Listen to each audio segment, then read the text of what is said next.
শোনাই দিশা, তোরা একটু আমার সাথে অফিস রুমে চল তো। অফিস রুমে? আচ্ছা ঠিক আছে ম্যাম। অফিস রুমে নিখাত কিছু একটা হয়েছে, এখন অফিস রুমে গেলেই হয়তো বড়দি আমাকে ভীষণ মারবে। না না না, দিশা যাই যাক, আমি যাব না।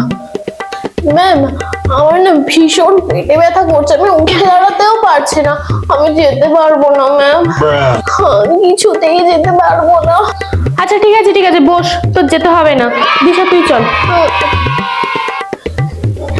জানি যা, দেখবি কি মজা, দেখবি।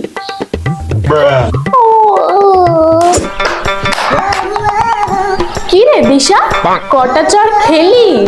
আর আগে দেখতে চাই আপনি কাকে ভালোবাসেন, সুন্দরী মেয়েটাকে না কলিজার বাবাকে? যারা যারা কলিজার বাবাকে ভালোবাসেন তারা এক্ষুনি চ্যানেলটা সাবস্ক্রাইব করে একটা শেয়ার করে দিবে, আর কমেন্টে লিখে যাবে আই লাভ বাবা। আর যারা বাবাকে ছাড়া সুন্দরী মেয়েটাকে ভালোবাসে তাদের এগুলো কিছুই করতে হবে না। চড় খাইনি রে, তোর হয়তো মনে নেই, আগের দিন আমরা দুজন মিলে ক্লাসরুমটা পরিষ্কার করেছিলাম, তাই বড় ম্যাম আমাদেরকে পেন নেওয়ার জন্য ডাকছিল, আর তুই যাচ্ছি বলে তোর পেন দুটো আমাকেই দিয়ে দিস।